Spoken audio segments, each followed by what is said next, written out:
All right. Hey, everybody. Welcome to Root of the Podcast. My name is Kevin Hu. I'm the Connections Director here. And today we also have Pastor Kevin Butcher with us.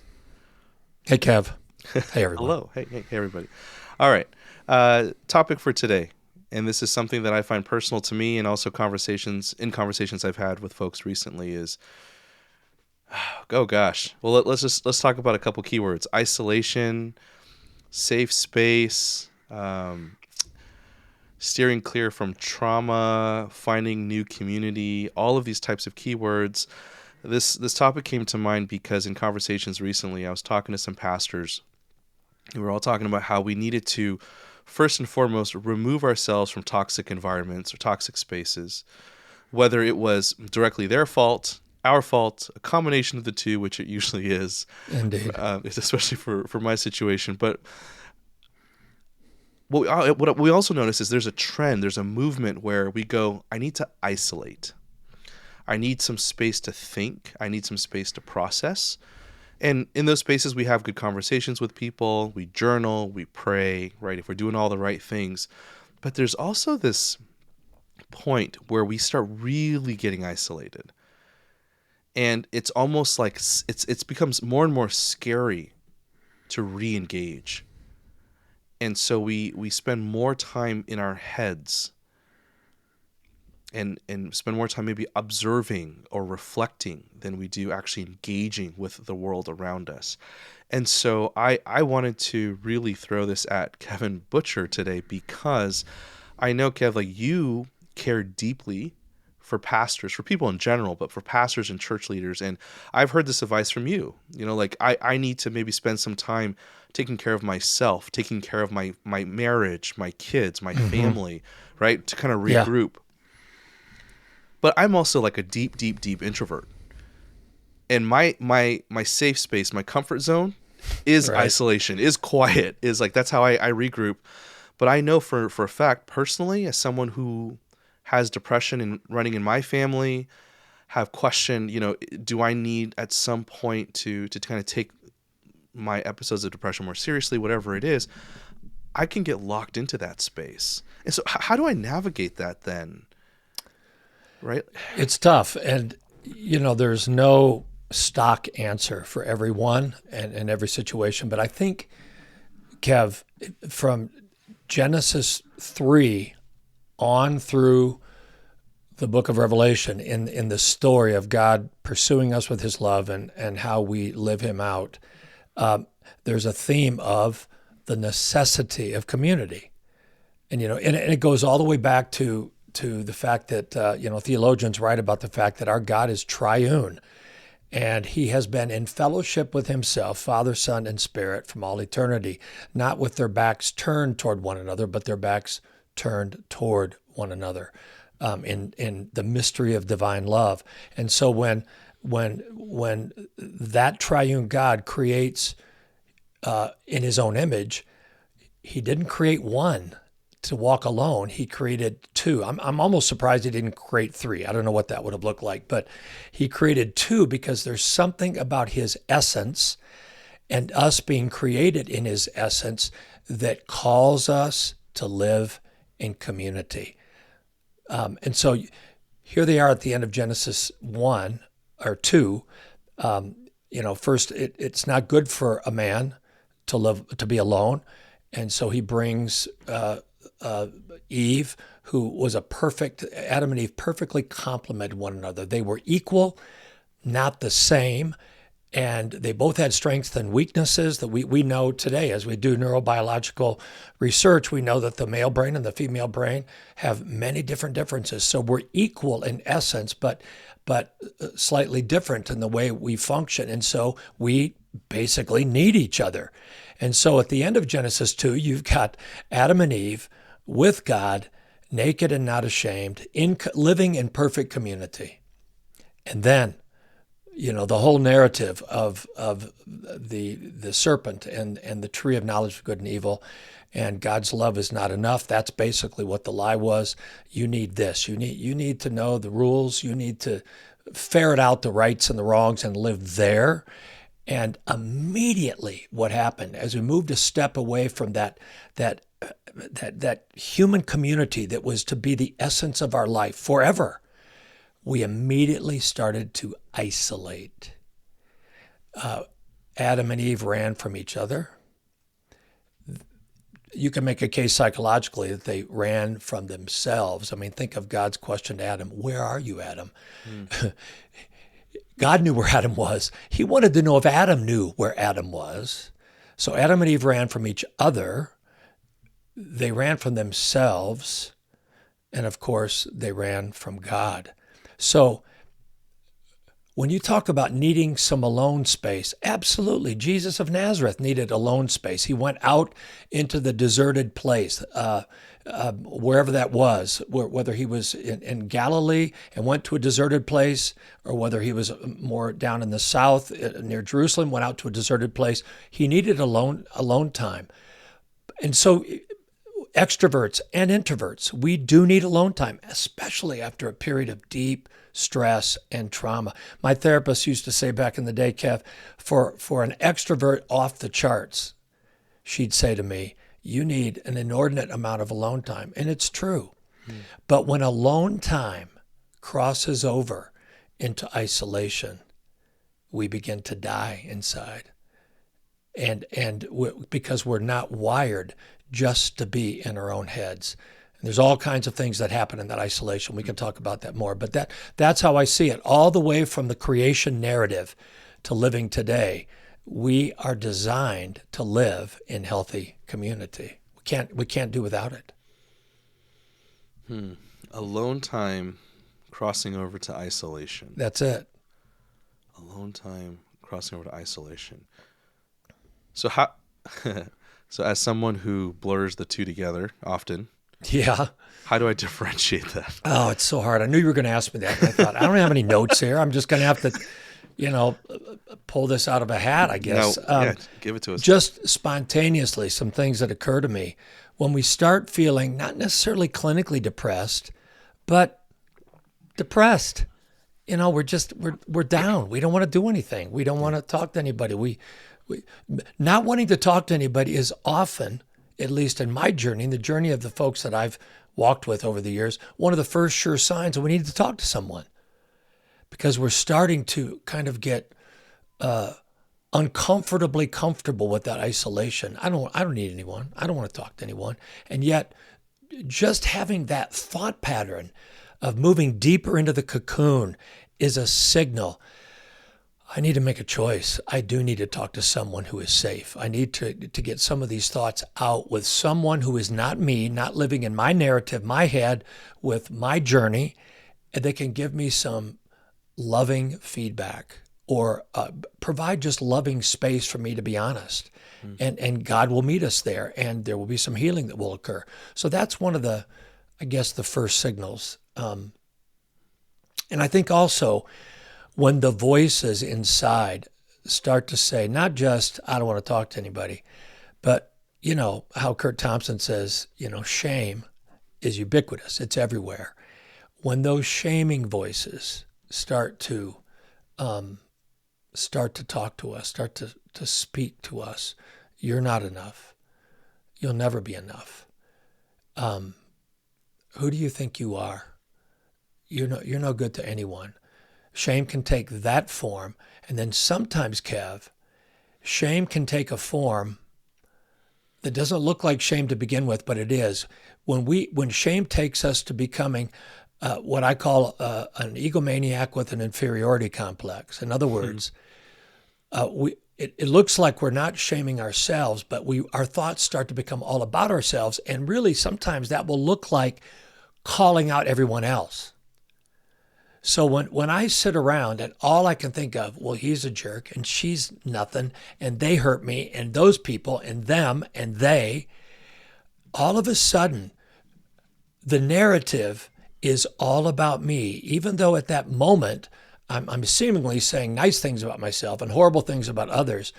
There's no balance. There's no ability to say, I had my part in that as well. Or even if they really abused me, I I don't want to be swallowed up by this hate. I need some help, you know. So shame can take on several different forms. When those voices start going toward either I'm a loser or everyone else is a loser and I'm cool, that's why I need to stay alone because nobody can really hang with me. It's time, man. When we start hearing those voices, it's time to get out of that head and get into a coffee shop where we can just have a conversation with someone that we're safe with. Wow. Those are two signals that I would look for. And by the way, I've lived them many, many, many, many times. Mm-hmm. Yeah, one of the things I heard many pastors and church leaders talk about during the pandemic is, there's so many angles, right? Of like, what is God doing? What is the enemy doing? And the enemy is shutting down our churches and all this other stuff. Yeah. But one of the practical realities is you isolate everybody, right? Yeah. By design, you have to. But in that isolation, everyone forms their own narratives. In those areas of isolation, you start dehumanizing people because then you focus more on issues and topics instead of a person where it's coming from. Yeah. Right? And so then as you're sharing this, I was like, oh my gosh, the egomaniac with an inferiority complex. I was like, a lot of words that perfectly describe, however, something I can relate to personally. Where it's like, this is not about me. It's about your problems, your issues. But it's almost like this way of me like not addressing what's going on in my own soul. Because it's easier then to just focus on everything else and never having to deal with what's going on in me. As it relates to you. Exactly. The DoorDash didn't get there on time. Don't you, what's wrong with you? Don't you care about me? I mean, when you start going, isolation will do that to us. And when isolation... Yeah, when alone time becomes isolation, we'll start going there. We need to pay attention to it. Mm. And by the way, no one is above it. No one is beyond it. When people say to me, well, and you and I have talked about this, Kev. I mean, you on our team, I'm Kevin the extrovert, and you're Kevin the introvert, and yet I need alone time, and you need alone time, but we also both. Because of the way God has created us in His image, He's a social God, if you will. We've got to know the signals that say it's time to stop just being alone. I'm not being refreshed anymore. Alone time is meant to refresh, to fill up, so that we can go back out and be with. When it ceases to become refreshing and filling, and it starts to become diabolical and hurtful in the narrative that's spinning around in my mind, it's time to engage. When I got fired back in 2001 now, it's been 22 years, unbelievable. But as much of an extrovert as I am, because again, and many of our listeners have heard me tell pieces of this story, but where we were located on the east side of Detroit was a rather insular community. The line between Detroit and Grosse Pointe, that's where our church sat in Michigan. And you'd see everybody you knew. I mean, our church had a couple thousand people. You'd see everybody at the coffee shop, everybody at the gas station, everybody at the Kroger down the road, everybody at the parks, Detroit and Grosse Pointe. You just see everybody all the time. And when I got fired, I needed to pull back for many reasons. I'm so full of shame and in many ways afraid to be barked at in public, afraid to be shamed in public, didn't want to answer any questions. And so for a time, Carla and I both pulled back. And then I could tell that my righteous anger at the way we had been treated, and even the appropriate anger I had about my own behavior patterns that contributed to that firing, it started to get dark. There was a time when we needed to sit with ourselves and pull in our family and be safe. We let very few people literally into the house, close friends that we trusted. But then it got dark. That's what happens when alone time turns to isolation. Darkness is a word I would use to describe the emotion around it. And we had to take steps to get out. in some safe ways, not indiscriminately, but in some safe ways, beginning to access part of the way God created us to be with others of his sons and daughters. And something that just occurred to me, Kev, for our pastoral listeners and others, this might be helpful to them. When I get out and allow the love of God, even in my pain, if I've been isolating because of pain, and I allow myself to see someone else's pain. Man, I'm thinking of Jesus on the cross, who was overwhelmed by his own story, who could turn to the thief or the murderer, actually. I think the Greek word is lepton, a capital criminal. To see that brother, to see him, and to feel his pain. At that point, he was the quintessential human being that in the darkness, he was able to bring healing to the world. And even in some way, I have to believe, psychologically and spiritually, he was helping his own journey on the cross by looking at that other brother and seeing him and making that moment about that guy, and that his suffering was for that guy. When we get out of that isolated space and go to the grocery store and see the clerk, see the one who's stocking, and gulp, maybe even see another human being that we knew in another lifetime, or maybe who had even hurt us, and ask God to help us to truly see them, healing begins to occur. Because we're living into a part of the reason that God created us, to live in community and to reflect his glory in that community. I don't know if any of that makes any sense, but I wanted to tack on that last part. No, I think it's so good. I think it's so good. And I think it's particularly helpful, at least for me. I know, at least for the people I've been connecting with recently and hearing this would be good for them as well. Because it is hard to differentiate, especially now after coming out of being sheltered in place for, feels like Indeed. Forever. Yeah, that's right. Where isolation and aloneness might be so blurry, it all feels like the same thing. And then we slide into, I like how you put that, we slide into a darkness. Yeah, where it's dark. It's such a slow slide. It is. It feels normal. It feels right, like this is how it is. And it's not like you just flipped a light switch on us and go, oh, something's wrong. That takes someone else on the outside walking with you to go, okay, like you're sliding into a place where I cannot allow my fellow sister or brother to just stay in. I'm going to walk with you out of this. I think that's a good point that you're making. We've talked mostly about how I, as a human being that needs some alone time because of trauma or hurt or whatever, as a pastor, or just for whatever reason, I'm exhausted, I've given a lot, how we're trying to pay attention to the signals that we're sliding into isolation. And instead of refreshment, it becomes dark and diabolical, and it degrades our soul.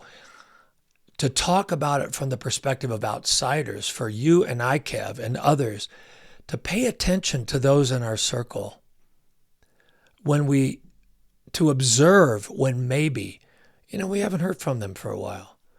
Or if we live in the same community, they haven't been in our gatherings, whatever those gatherings are. It could be a Bible study or a night at the pub. We haven't seen them in a while. They haven't called in a while. And to just pay attention to the fact that maybe they're fine. Maybe they've just been busy. Maybe they have crossed over from a good alone time that refreshes into isolation, and they don't know what to do. They're kind of lost. And then we, in the name of Christ, could just reach out and create space for them to talk about that if they choose. I needed that, by the way. I needed that. After we got fired, I remember, I think I told this story in my second book, Free, where one day I went to the door and Bill Brewer, one of my closest friends, and Kev, you've met him, you've worked alongside him. Love Bill. And Pastor Bill, just Bill to me, he's from Dallas. We're in Michigan. He shows up at my doorstep. Wow. And I said, Bill, it chokes me up every time I tell this story. I said, "What are you doing here, man? How'd you get here?" He goes, "I got here on an airplane." I said, "Well, you didn't tell me." He goes, "No, I didn't tell you." But he said, this is almost a verbatim quote, "Do you think I was going to allow you to go through this alone?" Wow. He didn't wait for me to recognize, I've moved from alone time that's supposed to refurbish and refresh into a dark space. He knew I was going to be in a dark space, and he came and got me. That's part of the body of Christ too. Taking us back in that moment to Genesis 1 or 2, naked and not ashamed, living in perfect community, surrounded by the love of God. Man, the stories I hear of Bill, I love that guy. He's deep stuff, man. He's a very good man. Deep stuff. Gosh, I want to. I feel like we can keep going, but I'm going to kind of close this off here. I will say this, for those of you listening out there, I know we've had the privilege of connecting with so many of you personally, and hopefully you continue to know that we are here. That is why Rooted Ministries exists, so that we can walk alongside of you, not to be individuals that are trying to fix you or give you all the right answers, but first and foremost to be with you and just so you're reminded that we are with you. We are folks who are walking the same path, have walked the same path, or a variation of, but we're with you. But for those of you out there who are starting to notice in yourself, like, gosh, I have had some good alone time, but I need someone. I don't have anyone. I need someone to maybe talk to me and maybe reveal to me that maybe this alone time has become an unhealthy isolation of sorts. But I can't see it because I'm the only one. We're here. Yes, we are here. You're hearing our voices, but we can't see your face. We don't know your name, your voice, all that stuff. Please reach out to us. If you go on our website, there's a connect. You can click on Get Rooted. You can hit contact. Just throw it out there. If you're a little shy or whatever it is, just write down, hey, listen to your podcast. We'd like some low key time to just connect and talk with someone. That is what we are here for. Indeed. Right. And until that moment, until that privilege comes, we are praying for you. We are in your corner, and wish you all the best, especially in this new year. Well said, Kev. Well said.